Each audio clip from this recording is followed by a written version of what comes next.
যোগ্যতার ভিত্তিতে চাকরি হবে, এটাই স্বাভাবিক প্রক্রিয়া। কোটার ভিত্তিতে চাকরি হলে কোটার ভিত্তিতে যারা দায়িত্বপ্রাপ্ত তারা দেশের জন্য, সমাজের জন্য এবং নির্ধারিত অফিস আদালতের জন্য চরম হুমকি, কারণ ওরা কিছুই জানে না, অযোগ্য। এটা সাধারণ মানুষ বুঝতে না পারলেও মাননীয় প্রধানমন্ত্রী ভালোভাবে বুঝতে পেরেছেন, যার কারণে লক্ষ্য করুন ভালো করে, যার কারণে পদ্মা সেতু বিনির্মাণে বাংলাদেশের কোনো ইঞ্জিনিয়ার নাই, সেখানে তৈরি করেছে 60% বাহিরের ইঞ্জিনিয়ার, বাহিরের লোক। মেট্রো রেল তৈরি করেছে 60% বাহিরের লোক। ঈশ্বরদীর পরমাণু কেন্দ্র, সেখানে কাজ করছে 60% বাহিরের লোক, 40% বাংলাদেশের লোক, যাদেরকে বলা হয় কামলা। ওরা কড়াই টানবে, বালির বস্তা টানবে।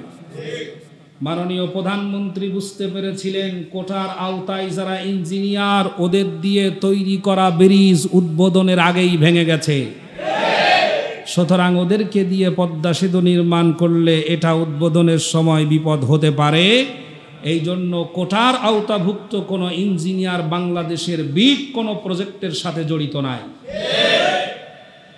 এজন্য কোটা মানে জাতিকে ধ্বংস করা, কোটা মানেই শিক্ষিত জাতির মেরুদণ্ডর হাড়কে ভেঙে টুকরা টুকরা করে দেওয়া। এজন্য যে সকল ছাত্ররা এই ন্যায্য দাবি আদায়ের জন্য আন্দোলন করছে, আমরা আমাদের পক্ষ থেকে তার একাত্মতা প্রকাশ করছি। জাতি যারা যোগ্য তারাই চাকরি পাক, এটা আমাদের সহজ এবং সরল দাবি।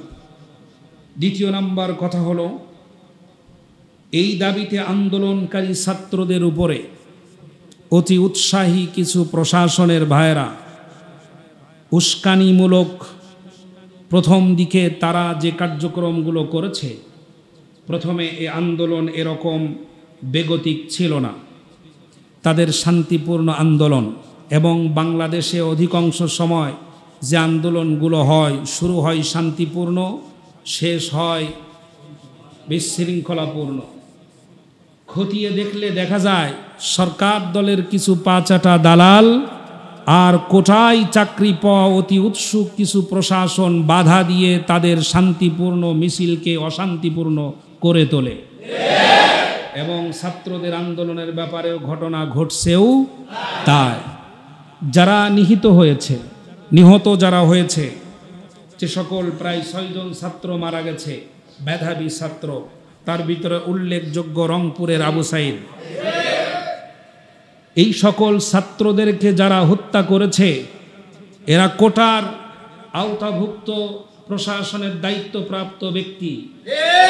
আমি আমার মুসল্লিদেরকে নিয়ে আল্লাহর কাছে আবেদন করছি, তাদের মৃত্যু যেন পাগলের মতো হয়। ওই প্রশাসনের চেয়ারে থাকার যোগ্যতা আপনার নাই, হয় আপনি নিজে নিজে পদত্যাগ করেন, আর না হলে বাংলাদেশের সাধারণ অধিকার দাবি আদায়ের যত মানুষ তারা দোয়া করবে আল্লাহ যেন আপনাকে পাগলের মতো রাস্তায় মৃত্যু দেয়। প্রিয় বন্ধুগণ, তৃতীয় নাম্বার কথা হলো, যারা আবেদন করবে, যারা সংগ্রাম করবে, তাদের একটা সহজ দাবি থাকে, আমরা আমাদের আবেদনটি রাষ্ট্রপতির কাছ পর্যন্ত পৌঁছায় দিতে চাই এবং প্রধানমন্ত্রীর কার্যালয় পর্যন্ত যেতে চায়। এটা আন্দোলনকারীদের স্বাভাবিক একটা প্রক্রিয়া।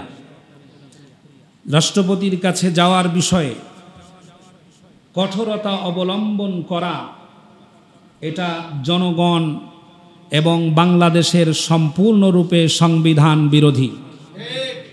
তাদের কাছে যাওয়া সহজ করে দিলে সমস্যা সমাধান আরও দ্রুত হবে বলে এটাই আশা করা যায়।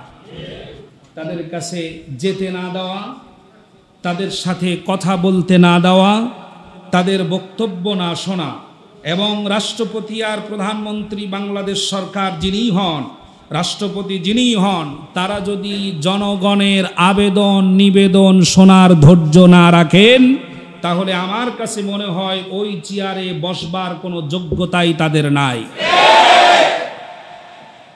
আপনি অফিস প্রধান, আপনার অফিসের কর্মচারীদের সুবিধার অসুবিধা শোনার মতো ধৈর্য যদি না থাকে, ওই চেয়ারে আপনি বসার যোগ্যতা রাখেন না। সুতরাং এটাকে সহজ করার দরকার ছিল, জনগণের আবেদনের মর্যাদা দেওয়া দরকার ছিল। কবে এটা বাস্তবায়ন হবে সেটা বড় কথা নয়, প্রথম কথা ছিল তাদের আবেদন সম্মানের সাথে গ্রহণ করা এবং পরবর্তীতে তার ব্যবস্থা গ্রহণ করা। আল্লাহ রব্বুল আলামিন এ জাতিকে সহিবুজ এবং হেফাজত যেন করেন, বলেন আমিন। আমার প্রিয় মাতৃভূমি ছোট্ট ভূখণ্ড বাংলাদেশের উপর থেকে শকুনের নজর থেকে যেন আল্লাহ হেফাজত করেন, বলেন আমিন। প্রিয় বন্ধুগণ, হয়নি বলে আর হবে না, সবাই বলে বাদ দে, লক্ষ তরুণ চেঁচিয়ে বলে পাপ সরাবই হাত দে। আমরা এই পাপ সরাতে হাত দিতে রাজি আছি তো ইনশাআল্লাহ? একটু উঁচু আওয়াজে বলি আল্লাহু আকবার। শুরু করছি আল্লাহ তাবারক তাআলার নামে। বেশ কিছু কথা শুনতে হবে, ধৈর্যের সাথে দ্রুত। আল্লাহ যেন আমাদের কোরআনুল কারীম এবং সততার পথে, সত্যের পথে থাকার তৌফিক দেন, বলেন আমিন। সকলে পড়েন আউযু বিল্লাহি মিনাশ শাইতানির রাজিম, বিসমিল্লাহির রহমানির রহিম। বিতাড়িত মরদুদ শয়তানের সকল প্রকার ওয়াসওয়াসা থেকে আল্লাহর কাছে পানাহ চাচ্ছি। আল্লাহ পাক যেন শয়তানের ওয়াসওয়াসা থেকে আমাদেরকে হেফাজত করেন। শয়তান দুই ধরনের হয়। শয়তান কয় ধরনের হয়? এক নাম্বার হলো জিন শয়তান, আর এক নাম্বার হলো মানুষ শয়তান। মিনাল জিন্নাতি ওয়ান নাস। জিন শয়তান মানুষের কলবে, রক্তের শিরায় ওয়াসওয়াসা দেয়। ফাওয়াসওয়াসা লাহুমুশ শাইতান। জিন শয়তান শরীরের সব জায়গায় বিচরণ করে অন্তরের সাথে জড়িত, সম্পৃক্ত হয়ে ওয়াসওয়াসা দিতে সক্ষম। এটা হলো জিন শয়তান। আর আরেক প্রকার হলো মানুষ শয়তান। মানুষ শয়তান মানুষের কানের কাছে এসে ফিসফিসিয়ে বলবে এটা রাজনীতি হয়ে গেল। এগুলো মসজিদে থাকে না, মাদ্রাসায় থাকে না, মিলাদ মাহফিলে থাকে না, তাফসির মাহফিলে থাকে না। যখনই দেখে কথাটি আমার গায়ে লাগলো, তখনই একটা তহমত দিয়ে বসে যে এটা রাজনীতি হয়ে গেল। মসজিদের মধ্যে রাজনীতি করা জায়েজ নাই, এটা হচ্ছে তাদের ধারণা। বিশ্বাস করুন, এ মসজিদ রাষ্ট্র পরিচালনার একটা বড় অংশ। রাষ্ট্রের দিক নির্দেশনা মসজিদ থেকে আসতো। আপনাদের মতো মুনাফিকদের কারণে মসজিদ হয়ে গেছে শুধু নামাজের ঘর।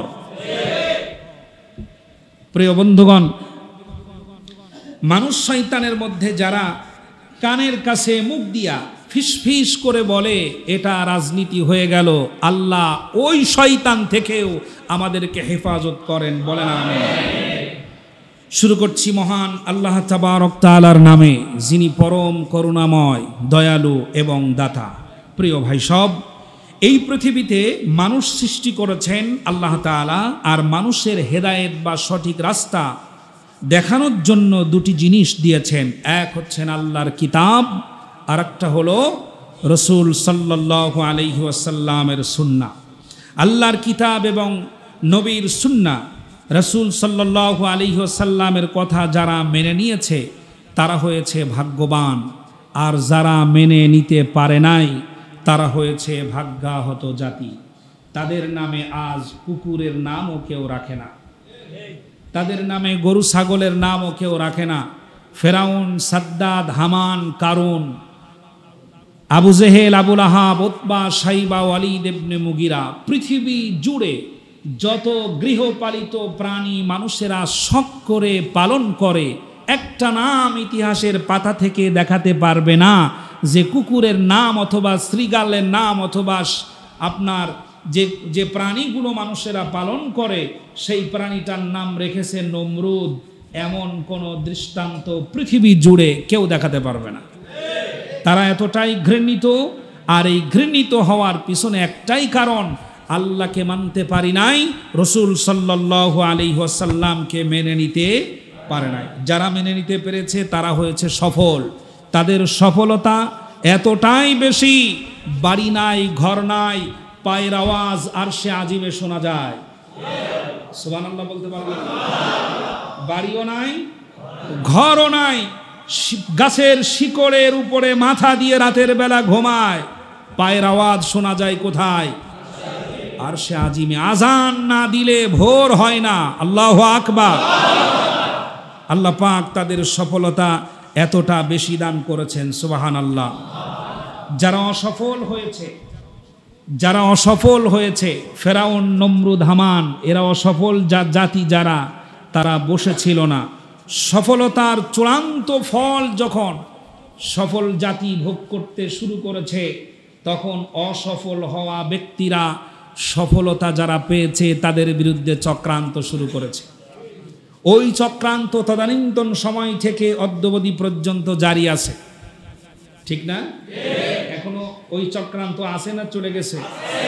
এখনো সে চক্রান্ত আছে। ষড়যন্ত্র করেছে। সেই সকল ষড়যন্ত্রকে ইসলামপন্থী যারা, সফল জাতি যারা, তারা কখনো কোনো অবস্থাতেই ভয় পায় নাই। ষড়যন্ত্র করেছে কাফেরেরা, ষড়যন্ত্র করেছে মুশরিকেরা, আর 3 নম্বরে ষড়যন্ত্র করেছে মুসলিমদের মধ্যে এক ভাগ্যাহত বেয়াদব মার্কা মুসলিম, তাদের নাম বলা হয় মুনাফিক। এই মুনাফিকরাও ষড়যন্ত্রের সাথে লিপ্ত ছিল যুগে যুগে, কিন্তু সকল ষড়যন্ত্রের জাল ছিন্ন ভিন্ন করে চূড়ান্ত বিজয় আল্লাহ রব্বুল আলামিন তার অনুসারীদেরকেই দান করেছেন। সুবহানাল্লাহ। আল্লাহ তাআলা বলেন, আল্লাযীনা আমানু ইউকাতিলুনা ফি সাবিলিল্লাহি ওয়াল্লাযীনা কাফারু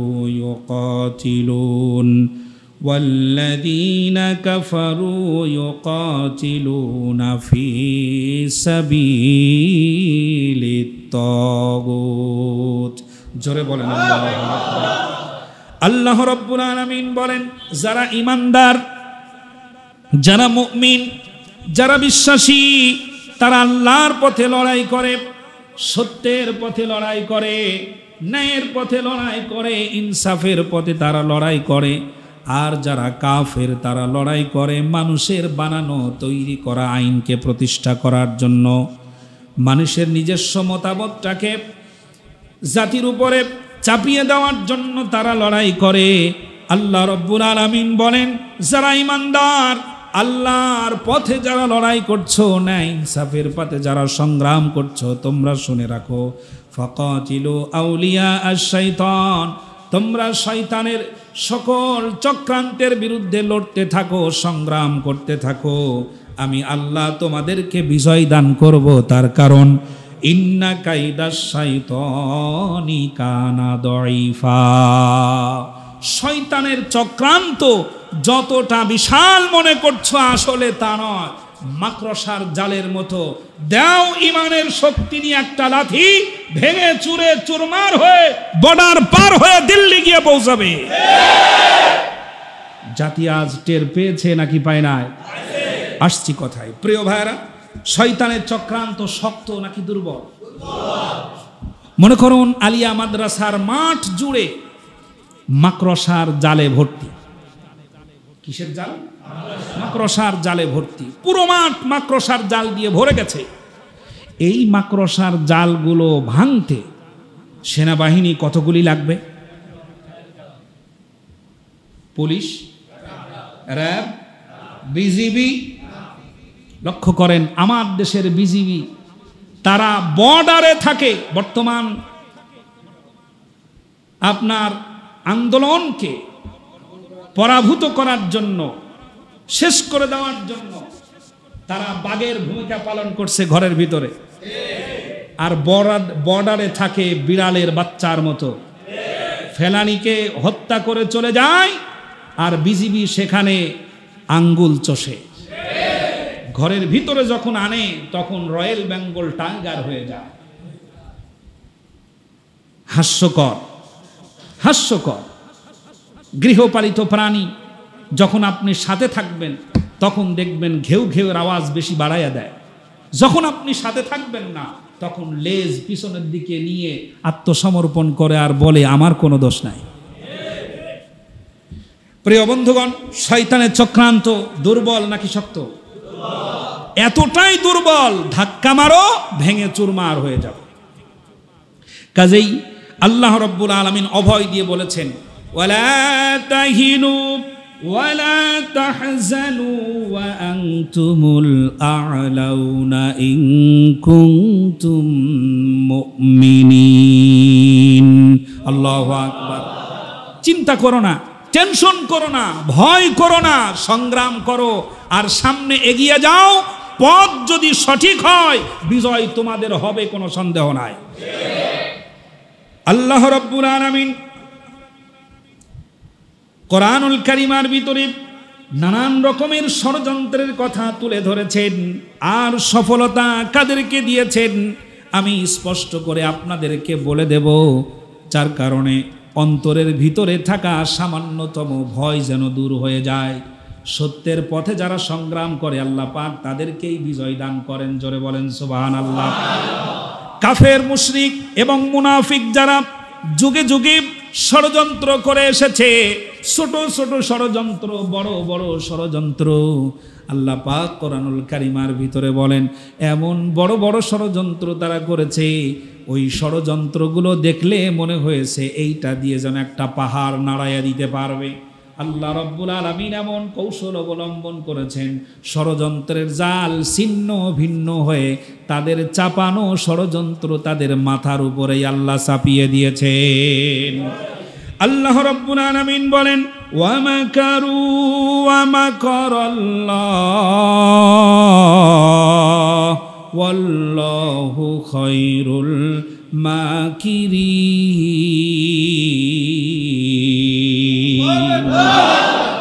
হযরত ঈসা আলাইহিস সালাম তাকে হত্যা করার ষড়যন্ত্র করল বনী ইসরাইল গোত্রের কিছু মানুষেরা। এরা ছিল এত বেয়াদব, যারা সত্য কথা বলে তাদের উপরে তারা চড়াও হতো, যারা ন্যায়ের কথা বলে তাদের উপরে তারা চড়াও হতো। আল্লাহর পক্ষ থেকে যে ব্যক্তি এসে বলেছে আমি আল্লাহর নবী, তাকে তারা হত্যা করার সকল ষড়যন্ত্র তৈরি করে তারা হত্যা পর্যন্ত করেছে বনী ইসরাইল গোত্রের কিছু বেয়াদব শ্রেণীর মানুষেরা। তারা ষড়যন্ত্র করলো ঈসা নবীকে আর বাঁচিয়ে রাখা যাবে না, তাকে হত্যা করা হবে, তাকে শেষ করে দেওয়া হবে। আল্লাহ রাব্বুল আলামিন বললেন, ঈসা টেনশন করো না, ষড়যন্ত্র ওরা করছে, উল্টা কৌশল আমি আল্লাহ রাব্বুল আলামিন গ্রহণ করলাম। আমি আল্লাহ পাক তোমাকে জীবিত অবস্থায় আমার আসমানে উঠায় নিয়ে আসবো, কেউ টের পাবে না। সুবহানাল্লাহ। এ ক্ষমতা আল্লাহর আছে নাকি এখন একদম শেষ হয়ে গেছে? আল্লাহর সে ক্ষমতা আছে। বনী ইসরাইলের কয়েকজন নবীকে হত্যা করেছে। কেন? তাদের সঙ্গ না দেওয়ার কারণে, তারা যেটা বলে সেটা মেনে না নেওয়ার কারণে। যখনই নবীরা বলেছে ন্যায় এবং ইনসাফের কথা, যখনই নবীরা বলেছে চুরি করা যাবে না, শিরিক করা যাবে না, এরপরে বেদাত করা যাবে না, গুনাহ করা যাবে না, মানুষ হত্যা করা যাবে না, জেনা করা যাবে না, ধর্ষণ করা যাবে না, এগুলো গুনাহ, এগুলো মানবিক মূল্যবোধকে নষ্ট করে দেয়, মানবতাকে বিধ্বংস করে দেয়, এমন কোন কাজের সাথে জড়িত থাকা যাবে না। এই কথাগুলো যখনই নবীরা বলেছে, বনী ইসরাইল গোত্রের কিছু মানুষ, কিছু সোনার ছেলেরা তাদেরকে হত্যা করার জন্য উঠে পড়ে লেগেছে। এটা ছিল বনী ইসরাইল গোত্রের লোক। আমি বর্তমান মিলিয়ে দেখলাম এই বনী ইসরাইল গোত্রের সেই রক্তে তৈরি হওয়া বেয়াদব এদেশেও আছে। আছে না?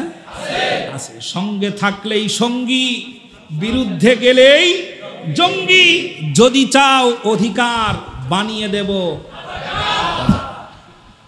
যতক্ষণ সঙ্গে থাকবা ততক্ষণ মুক্তিযোদ্ধা, আর যখনই বিরুদ্ধে চলে যাবা তখন বঙ্গবীরের মতো একজন ব্যক্তিকেও রাজাকার উপাধি দিতে তারা একটু দ্বিধা করে না। অথচ যারা বলে ওদের গোষ্ঠীর কেউ যুদ্ধ করে না। প্রিয় বন্ধুগণ, অধিকার আর ন্যায় ইনসাফ দুর্নীতির বিরুদ্ধে কথা বললেই সে হয় কি রাজাকার। ওরা যখন ঈসা আলাইহিস সালামকে মারার চক্রান্ত করলো, আল্লাহ রাব্বুল আলামিন বলে দিলেন, وَإِذْ قَالَ اللَّهُ يَا عِيسَى إِنِّي مُتَوَفِّيكَ وَرَافِعُكَ إِلَيَّ। আল্লাহ বললেন, হে আমার পয়গম্বর ঈসা নবী, তোমার টেনশন করার কোনো দরকার নাই, চিন্তা করার কোনো প্রয়োজন নাই। ওরা যেই ষড়যন্ত্র করছে তার বিরুদ্ধে আমি আল্লাহর একটা বড় কৌশল রয়েছে। আমি আল্লাহ রব্বুল আলামিন তোমাকে আমার কাছে উঠায় নিয়ে আসবো, কোনো সন্দেহ নাই। জোরে বলেন সুবহানাল্লাহ। আরেকটি ষড়যন্ত্র আল্লাহ রব্বুল আলামিন বলেন, ইহুদিদের একটা বিরাট অংশ নবীজি সাল্লাল্লাহু আলাইহি ওয়াসাল্লামের কাছে গিয়ে বলছে, ইয়া রাসূলুল্লাহ, আপনাকে এবং আপনার সাহাবারা যারা আছে তাদেরকে একসাথে আমরা কিছু খানা খাওয়াতে চাই। আমরা আপনাদেরকে একসাথে এক জায়গায় বসায় কিছু খাবার খাওয়াতে চাই। আল্লাহর নবী দাওয়াত গ্রহণ করলেন, সাহাবায়ে কেরামদেরকে বলে দিলেন, হ্যাঁ অমুক সময় আমরা অমুকের বাড়িতে যাব। এই চক্রান্ত তারা করলো। যার মাধ্যমে চক্রান্ত করলো সে ছিল মুসলিমদের ভিতরে একজন মুনাফিক। মুনাফিক দিয়েই নিজেদের মধ্যে দ্বন্দ্ব বাঁধানো সহজ নাকি শত্রু দিয়ে সহজ? মুনাফিক দিয়েই সমাজের মধ্যে দ্বন্দ্ব বাঁধানো সহজ। দ্বন্দ্ব যারা তৈরি করে তারাই মুনাফিক। এ দলেও থাকে ও দলেও থাকে, একবার এপারে থাকবে আরেকবার ওপারে চলে যায়। প্রিয় ভাইরা, আল্লাহ রাব্বুল আলামিনের নবীকে দাওয়াত দেওয়া হলো, নবীজি দাওয়াত গ্রহণ করলেন। ওরা চক্রান্ত করেছিল এইটা। আল্লাহ পাক বলেন, ইয়া আইয়ুহাল্লাযীনা আমানু যকুরু নি'মাতাল্লাহি আলাইকুম ইয হাম্মা কওমুন আন ইয়াবসুতু ইলাইকুম আইদিয়াহুম ফাকাফফা আইদিয়াহুম আনকুম। ওগো ঈমানদারেরা, তোমরা স্মরণ করো অল্প আগের সেই দিনের কথা। ইহুদিরা তোমাদের একসঙ্গে মেরে ফেলার জন্য চক্রান্ত করেছিল। আমি আল্লাহ রব্বুল আলামিন সব জানি। ওরা যখন চক্রান্ত পাকাপোক্ত করে ফেললো, আমি আমার রসুলকে বলে দিলাম, ওগো নবী খবরদার, অমুক ব্যক্তির করা দাওয়াতের জায়গায় আপনি এবং সাহাবা একজনও সেখানে উপস্থিত হবেন না। আল্লাহ পাক ঈমানদারদেরকে রক্ষা করলেন, বাঁচিয়ে দিলেন। জোরে বলেন সুবহানাল্লাহ। আল্লাহ রাব্বুল আলামিন বলেন, আরেকটা ষড়যন্ত্র করেছিল কাফেরেরা, وَإِذْ يَمْكُرُ بِكَ الَّذِينَ كَفَرُوا لِيُثْبِتُوكَ أَوْ يَقْتُلُوكَ أَوْ يُخْرِجُوكَ وَيَمْكُرُونَ وَيَمْكُرُ اللَّهُ وَاللَّهُ خَيْرُ الْمَاكِرِينَ। আল্লাহ রাব্বুল আলামিন বলেন, ওগো নবী, কাফেররা চক্রান্ত করছে দারুন নদওয়ার ভিতরে বসে।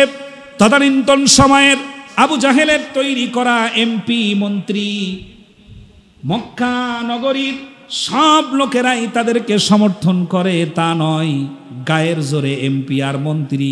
এটা আবু জাহেলের আমলে ছিল, 2024 সালে নাই। গায়ের জোরে এমপি হয়ে যায়, গায়ের জোরে চেয়ারম্যান হয়ে যায়, গায়ের জোরে মন্ত্রী হয়ে যায়। ওরা সকলে মিলে 49 জন ব্যক্তি এক জায়গায় বসে ষড়যন্ত্র করছে।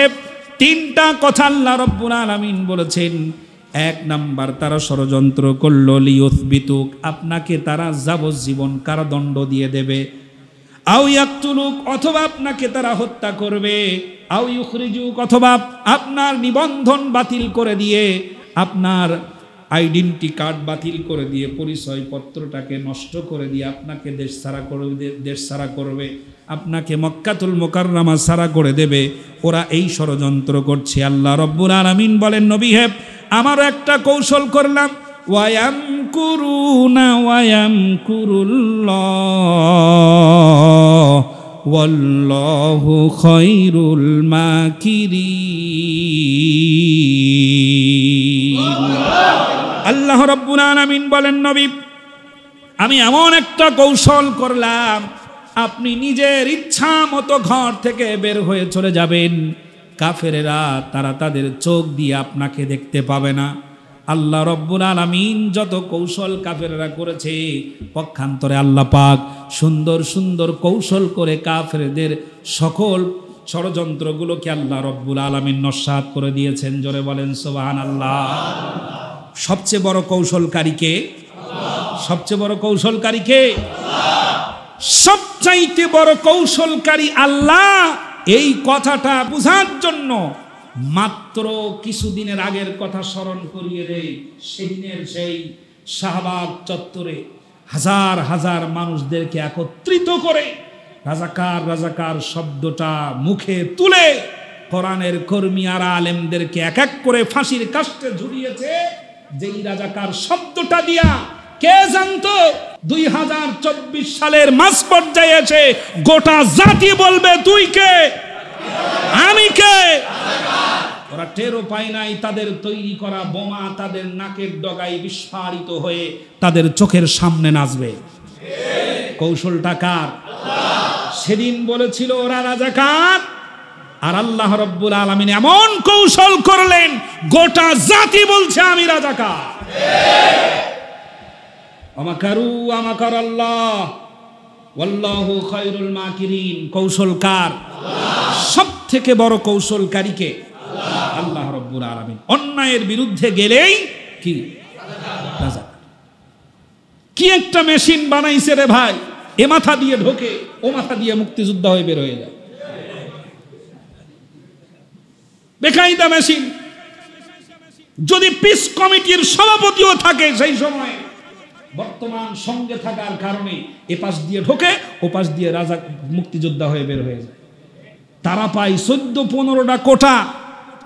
এই সকল কোটা দুমড়ে মুচড়ে শেষ করে দিয়ে মেধাবীদের মুক্তি দিতেই হবে ইনশাআল্লাহ।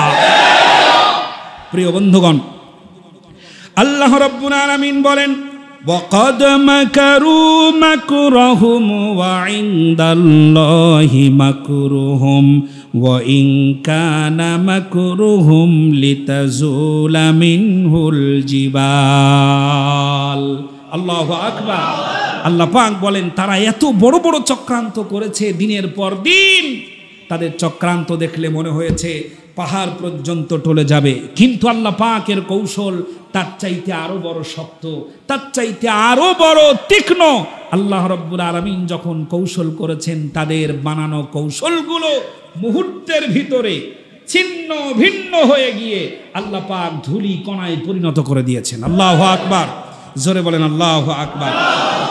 আজ যে রশি আমার চোখের সামনে ঝুলাচ্ছ গলায় পড়াবার জন্য, আগামীকাল আল্লাহর কৌশল পরিবর্তন হলে সেই রশি তোমার গলায় ঝুলবে, এতে কোনো সন্দেহ নাই। আমরা দেখেছি 9 বছরের রাজা আর 10 বছরের সাজা। আল্লাহ পারে না? পারে। প্রিয় বন্ধুগণ, লক্ষ্য করেন সবচাইতে বড় কৌশলকারী কে? পীর সাহেব বেড়াতে গেছে তার মুরিদরে নিয়া সফরে, বিভিন্ন জায়গায় ঘোরাঘুরি করতে করতে এমন একটা এলাকায় ঢুকেছে যেই এলাকায় তেলের দাম আর ঘিয়ের দাম সমান। শুনতেছেন কথা? কিসের দাম? তেল আর ঘি কি একরকম হতে পারে? তেলের দামও যা, ঘির দামও তা। মুরিদ বলছে, পীর সাহেব বলছে, খবরদার এই এলাকায় আর এক মুহূর্তও দাঁড়ানো যাবে না। যেই দেশে তেলের দাম আর ঘির দাম সমান ওই দেশে কোনো ইনসাফ নাই, ওই দেশে কোনো কি নাই, ইনসাফ নাই। সুতরাং দ্রুত এই এলাকা ত্যাগ করতে হবে। মুরিদ বলছে, হুজুর জীবনে কোনোদিন ঘি খাই নাই, তেলের দাম আর ঘির দাম যদি সমান হয় তাহলে সস্তায় ঘি পাওয়া যাবে, আপনি আমারে আর তাড়াবেন না, আপনি যান যেখানে খুশি সেখানে যান, আমি এখানে থাকবো আর জনমের মতো ইচ্ছা মতো মনের খায়েশ মিটায়া ঘি খাবো। কোনোভাবেই যখন মুরিদকে নিতে পারলো না, থাক তুই এখানে ঘি খাইতে থাক।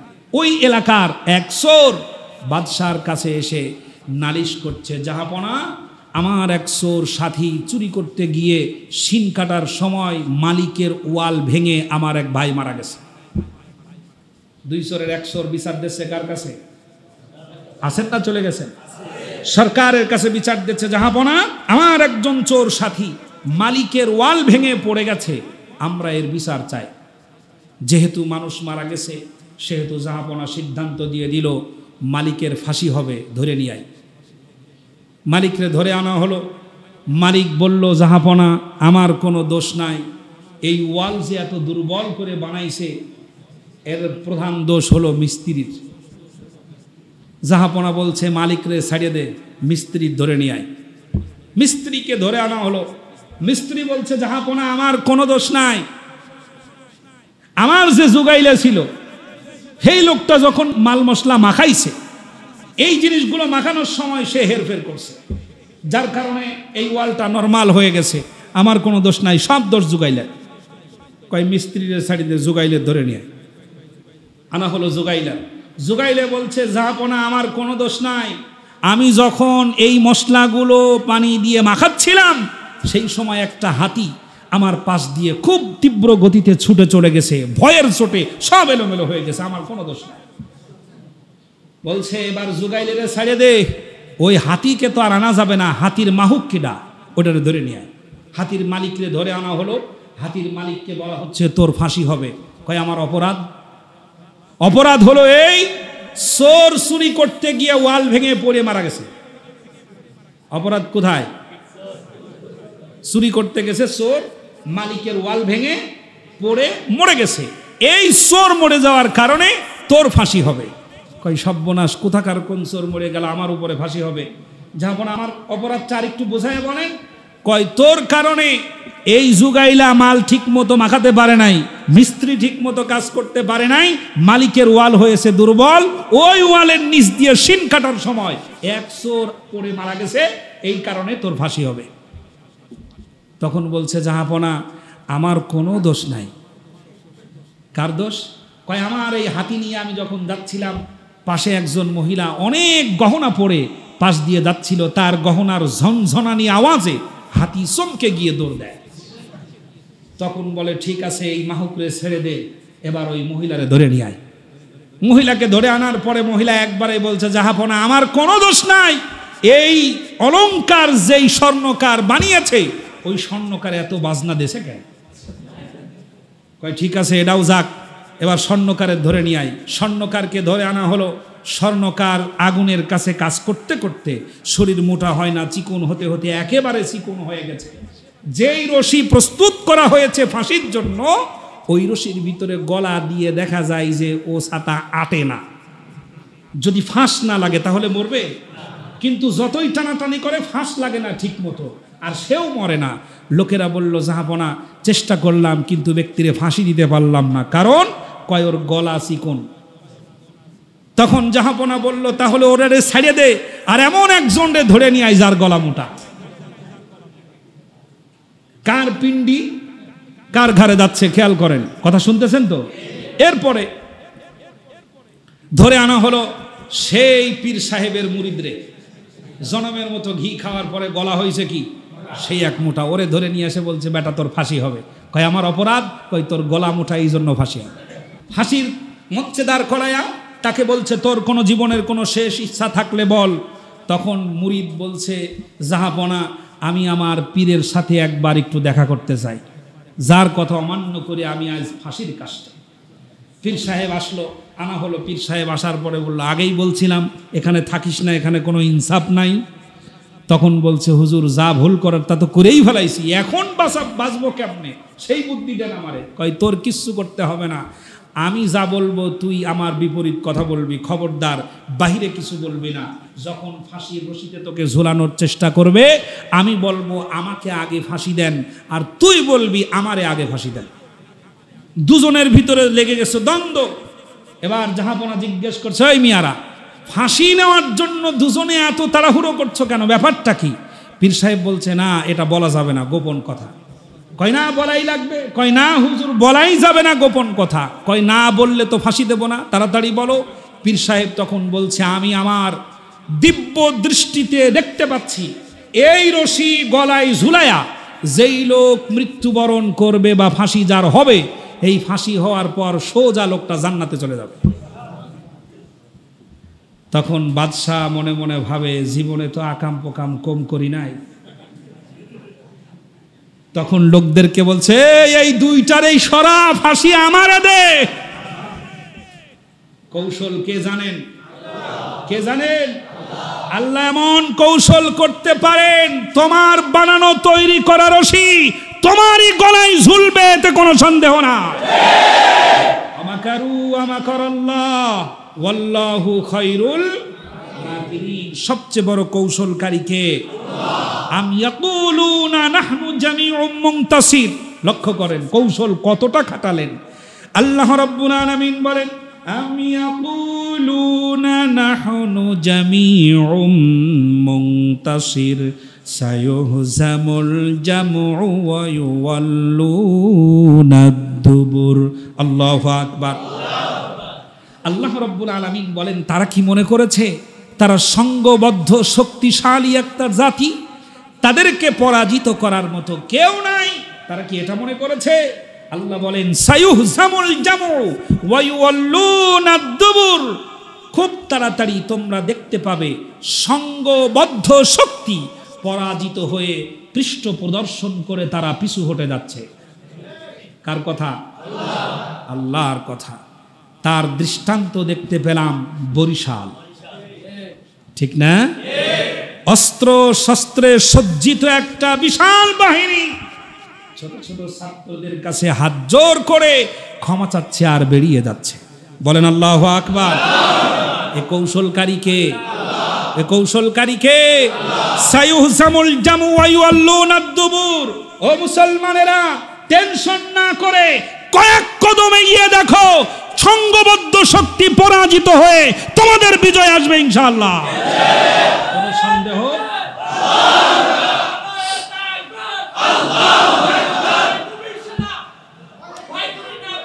আল্লাহ রাব্বুল আলামিন বলেন, قد مكر الذين من قبلهم فأتى الله بنيانهم من القواعد। জোরে বলেন আল্লাহু আকবার। আল্লাহ রাব্বুল আলামিন বলেন, আগে অনেক লোকেরা চক্রান্ত করেছে সত্যটাকে বিনষ্ট করে দেওয়ার জন্য, ন্যায়টাকে বিনষ্ট করে দেওয়ার জন্য, ইনসাফকে বিনষ্ট করে দেওয়ার জন্য, কিন্তু আল্লাহ তাদের চক্রান্তকে মূলোৎপাটিত করে দিয়েছেন। আল্লাহ রাব্বুল আলামিন বলেন, ওয়াল্লাযীনা কাযযাবু বিআয়াতিনা সানাস্তাদরিজুহুম মিন হাইসু লা ইয়ালামুন।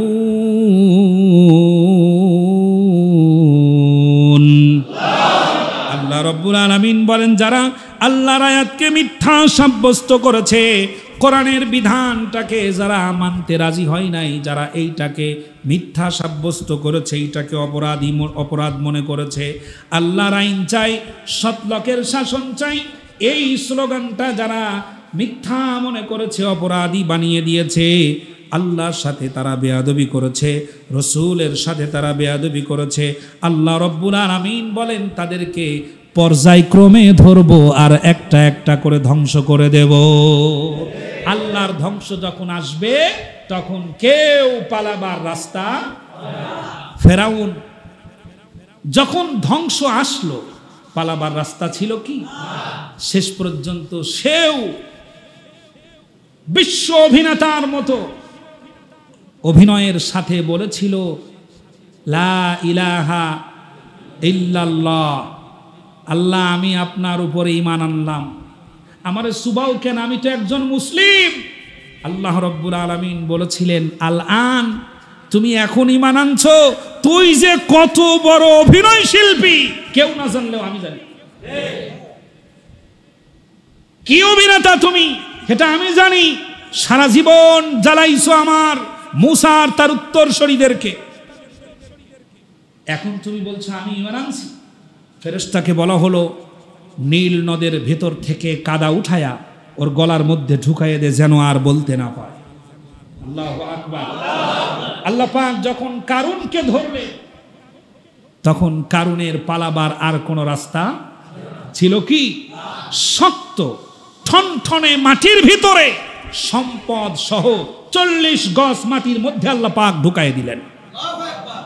সামুদ জাতিকে যখন ধরেছিলেন আল্লাহ রব্বুল আলামিন তখন তাদের পালাবার আর কোনো রাস্তা ছিল না, শুধুমাত্র বলে দেওয়া হলো 3 দিন অবকাশ দিলাম, 3 দিন পরে তোমাদের উপর আল্লাহর গজব আসবে আর তোমরা শেষ হয়ে যাবে। হযরত সালেহ আলাইহিস সালাম যখন বলে দিলেন 3 দিন পর তোমাদের উপরে গজব আসবে, তখন তদানীন্তন সময়ের কাফেরেরা ওরা আরেকটা চক্রান্ত করলো, গজব আসবে 3 দিন পর, আমরা আজকেই সালেহকে মেরে ফেলবো। 3 দিন পরে গজব আসবে, আমরা আজকে ওকে হত্যা করব, যদি আজকেই হত্যা করি তাহলে আর গজব আসবে না। ওরা হত্যা করতে গেল, আল্লাহ রাব্বুল আলামিন কৌশল পরিবর্তন করলেন, গজব দিয়ে তাদেরকে ধ্বংস করে দিলেন, সমস্ত শক্তি তাদের দুর্বল হয়ে গেল, তারা বাঁচতে পারল না আল্লাহর পাকড়াও থেকে। যুগে যুগে এভাবেই আল্লাহ রাব্বুল আলামিন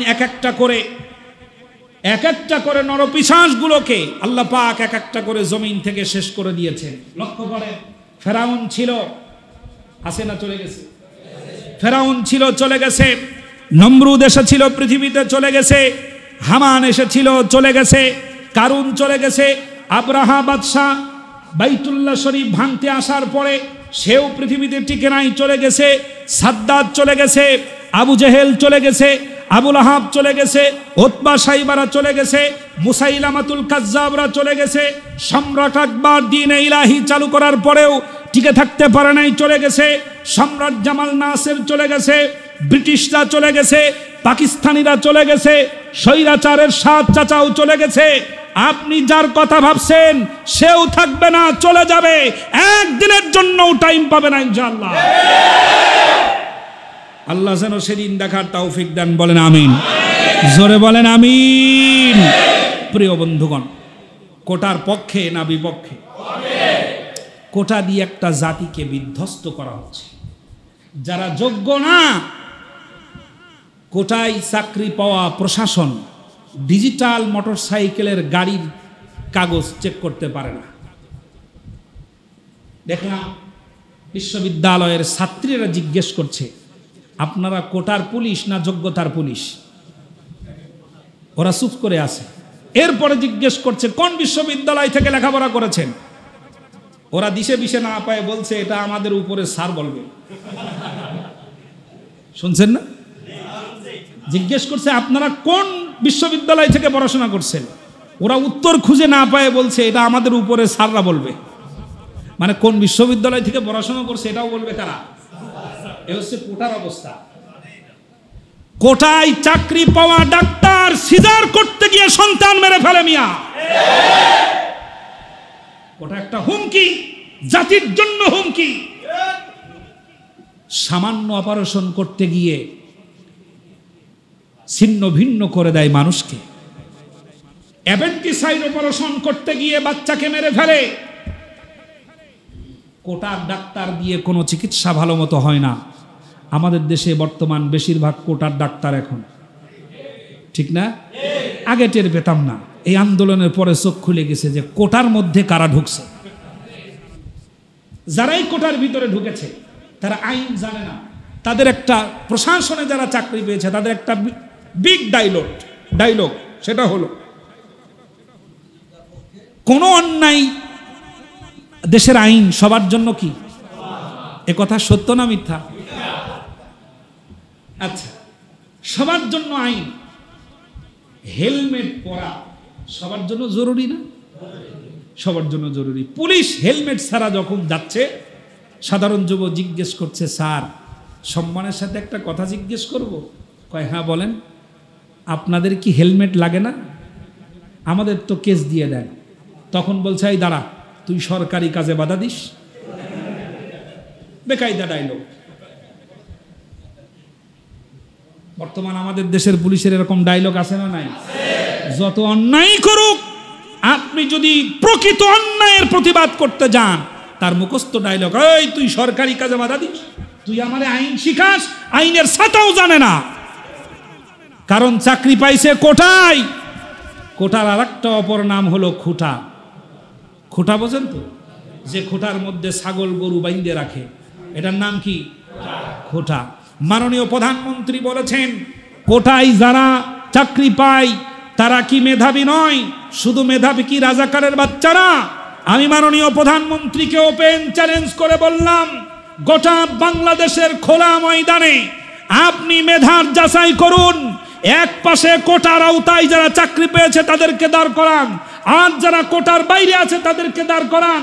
কসম করে বলতে পারি, মেধাবীরা কোটার বাইরে থেকেই তাদেরকে পরাজিত করতে পারবে ইনশাআল্লাহ। মেধাই যদি চাকরি পায়, কোটার আশা করে কেন? ওরা জানে যে যোগ্যতা নাই, এ খুঁটা ছাড়া কোনো উপায় নাই। আর যাদের যোগ্যতা আছে তারাই দাবি করে যোগ্যতা যার চাকরি তার, যোগ্যতা যার চাকরি তার। এবার আরেকটু কথা শেষ করে বলি, সেটা হলো এই, আমি ইমামতি কিন্তু কোটায় পাই নাই। আমার ইন্টারভিউ নিয়েছিলেন আপনাদের এলাকার শ্রেষ্ঠ বিদ্যাপীঠ উত্তর গাজীর চট ফাজিল মাদ্রাসা সম্মানিত প্রিন্সিপাল হযরত মাওলানা মুফাজ্জল হোসেন ভুইয়া এবং ভাইস প্রিন্সিপাল ছিলেন মাওলানা রফিকুল ইসলাম হাফিজাহুল্লাহ। আল্লাহ রাব্বুল আলামিন তাদের হায়াতে তয়্যিবা দান করেন, বলেন আমিন। আমার ইন্টারভিউ নিয়েছিলেন। কোটায় যারা চাকরি পেয়েছে, যে সকল ইমামরা কোটায় চাকরি পাইছে, হাই হ্যালো ইত্যাদি ইত্যাদি করে যারা চাকরি পাইছে, ওদের মুখ দেখেন, আজকে গিয়ে দেখেন কুলুপাটা, একটা কথাও বলবে না। কারণ জানে যদি আমি একটা শব্দ ব্যবহার করি আমার চাকরি থাকবে না। বিশ্বাস করুন, বাংলাদেশের 4.5 লক্ষ মসজিদের সব ইমামরা যদি একযোগে মসজিদ ছেড়ে চলে যায়, সভাপতি সেক্রেটারি এমনিই টাইট হয়ে যাবে। ওরা এটা বোঝে না, ওরা এটা বোঝেই না। আমি গত জমায় বলেছিলাম, আয়াতের ব্যাখ্যা তাফসির তারা যে পড়ে নাই তা কিন্তু না। পড়ে নাই? পড়েছে। না পড়লে মৌলানা হলো কেন?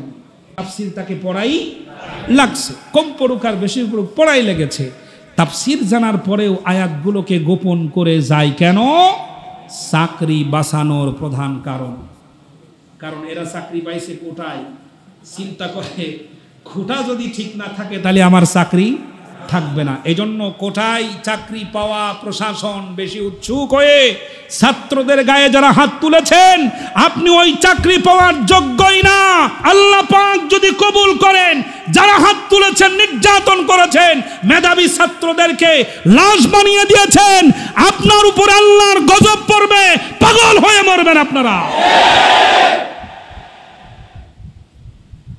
আমি তো বলবো, প্রশাসনের দায়িত্ব পালন করার কোনো যোগ্যতাই আপনার নাই, নিজে নিজে পদত্যাগপত্র জমা দেন। কারণ ওটা একটা পবিত্র জায়গা। দালালি করতে গিয়ে অতি উৎসুক হয়ে হিতাহিত জ্ঞান হারিয়ে যারা ফেলে, তারাই হলো কোটার আওতাভুক্ত চাকরি পাইছে। আর যাদের জ্ঞান আছে, কোটার আওতায় যারা ম্যাজিস্ট্রেট, কেন বলছি কথা, কোটার আওতায় যারা ম্যাজিস্ট্রেট, আইন বোঝে না। রিক্সাওয়ালাকে 20 বছরের কারাদণ্ড দেওয়ার পর 20 বছর পরে এসে নির্দোষ প্রমাণিত হয় এবং শেষে একটা শব্দ বলে, সরি, ইনফরমেশন কি ছিল? ভুল ছিল। আহারে জাতি!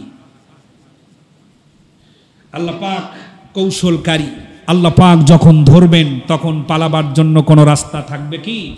থাকবে না। আল্লাহ রাব্বুল আলামিন ধরেছিলেন, যাদেরকে এক এক করে ধরেছিলেন তারা যেমন পালাবার রাস্তা খুঁজে পায় নাই, আল্লাহ রাব্বুল আলামিন যখন ধরবেন সময় আসবে এমন, পালাবার জন্য আপনারা ইন্দুরের গর্তও খুঁজে পাবেন না ইনশাআল্লাহ। জোরে বলেন আল্লাহু আকবার। আল্লাহ যেন আমার এই জাতিকে হেফাজত করেন, বলেন আমিন।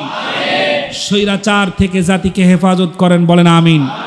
এখন আমি সাধারণ জনগণ হিসাবে মনের কাছে প্রশ্ন জাগে, এরশাদ চাচাই বেশি স্বৈরাচার ছিল নাকি?